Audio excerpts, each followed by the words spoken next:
Hello and welcome to another EnsoVN gaming video. This time we're going to cover the big two changes that came with the 8.0 version update on global, which is limit breaking and the upcoming treasure map mode. These two changes are the biggest ones we've seen in the game in a very long time, so I can understand why it'd be very confusing for some players. So hopefully I can clear up for you guys what limit breaking and treasure map mode entails. So let's jump straight into limit breaking and explaining how it works. So limit breaking is a new way to power up your units aside from leveling them up, getting sockets, skill ups and cotton candy. Only certain units can be limit broken, but they usually add new units that can be limit broken every update or every other update.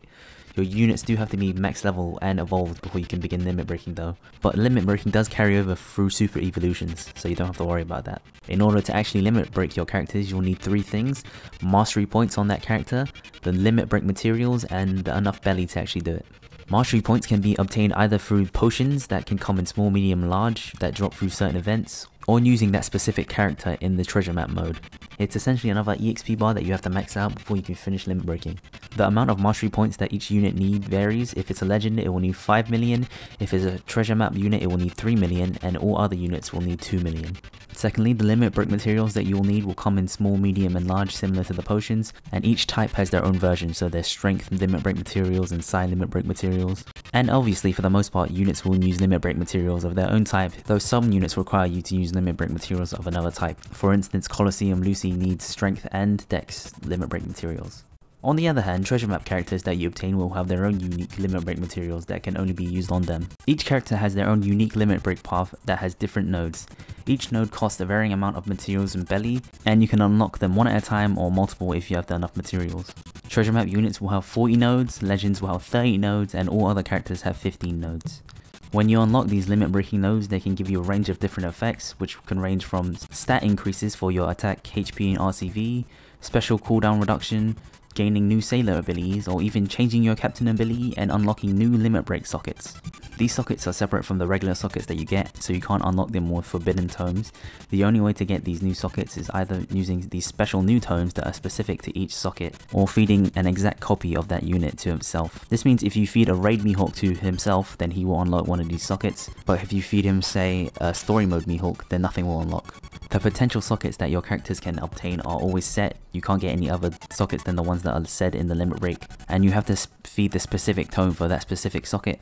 But if you feed the exact same character to them, it's always a 100% chance you'll get a socket, whereas if you feed a socket tome to them, they will have a 30% chance to get it. Each socket maxes out at 5, similar to the regular sockets. Once you've maxed out your limit break sockets, each character will get a rainbow border, which looks really nice. So let's take a quick look at an example of limit breaking. So if you go to the crew tab and click on the limit break button, you'll be taken to this page. You can see that any character that is glowing means that they can be limit broken.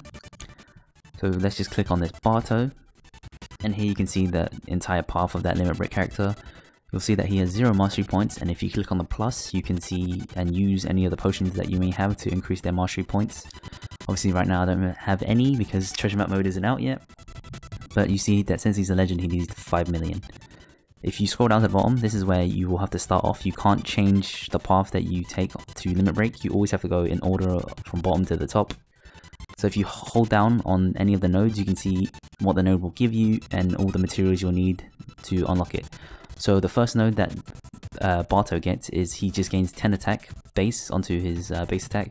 You need to be max level 99, you need 10,000 mastery points, and you need 10,000 belly, as well as 2 of the small strength limit break material.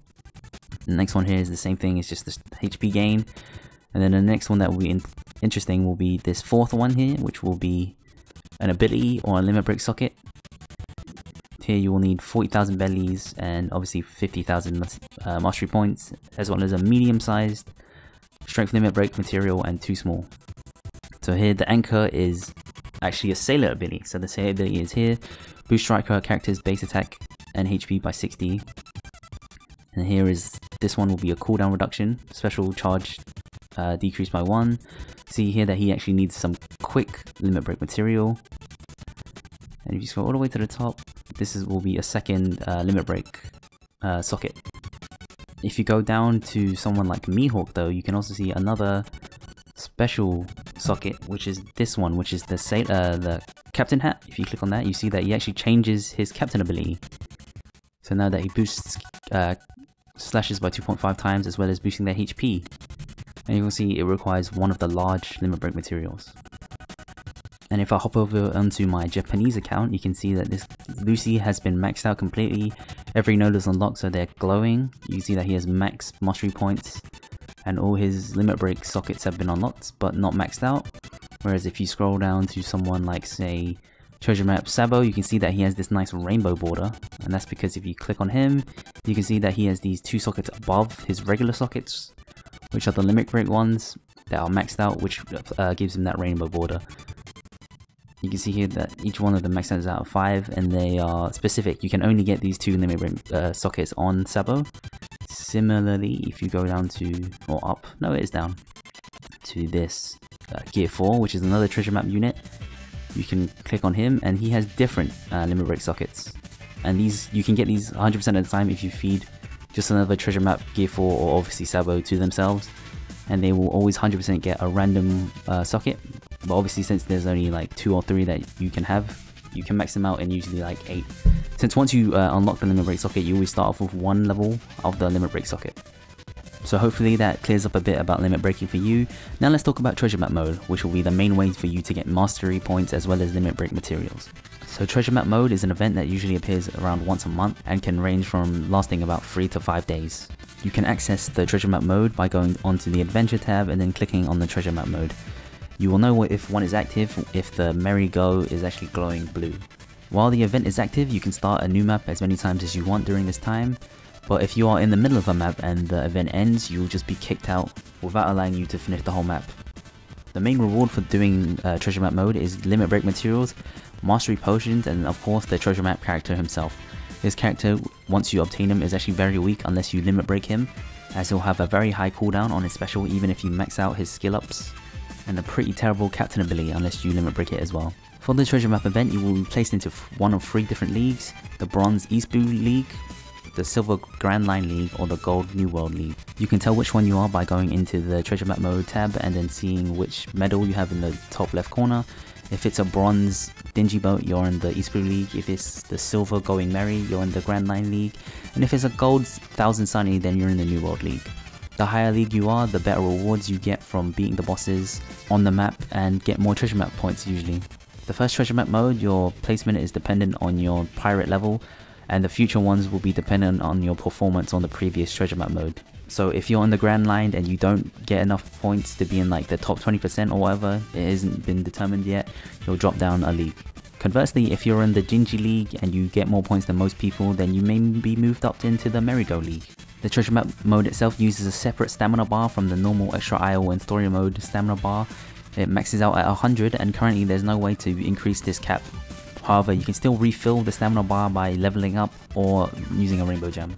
Now onto playing the treasure map mode itself. It's very similar to kind of like Dokkan Battle or Monopoly or any other board game that you may have ever played. You spin a wheel and that determines how many spaces you move, and then you move that number of spaces. Then whatever space you land on has a certain effect.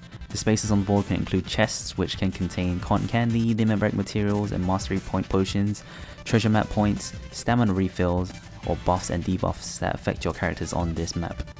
These buffs and debuffs can affect your stats like HP, attack, and RCV for certain types and classes, or they can lower the CDs of your specials, or even increase the amount of spaces you move when you spin the spinner.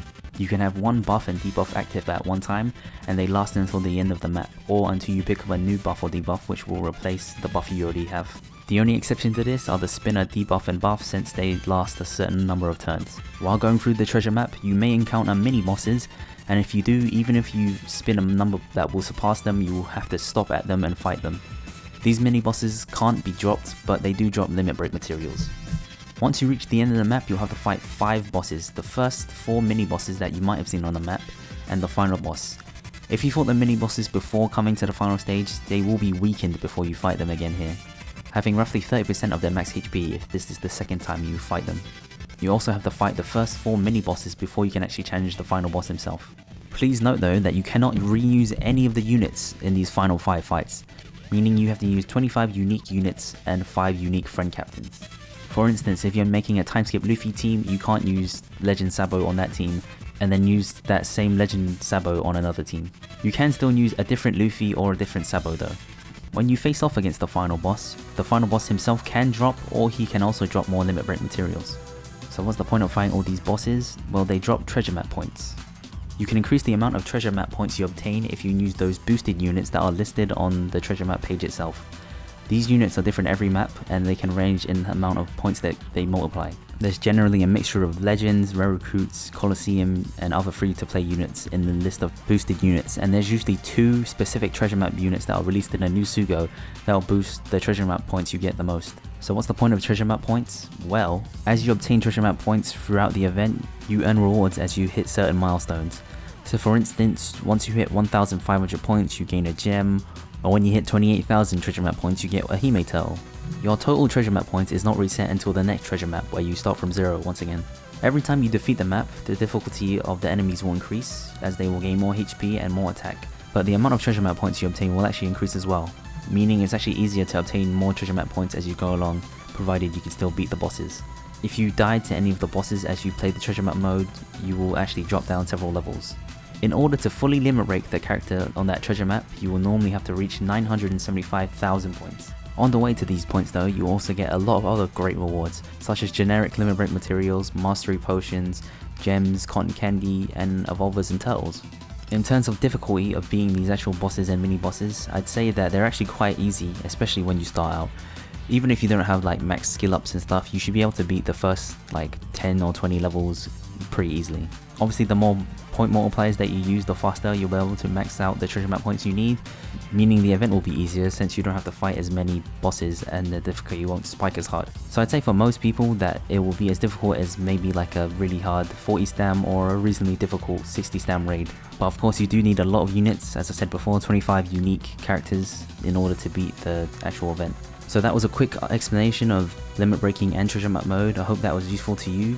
Post in the comments down below anything that I might have missed out in regards to these 2 new features in the game. Join the Discord if you have any other questions you might want to ask me. If you're feeling generous, you can donate to the PayPal. Thanks for watching and I'll see you next time, my nakama.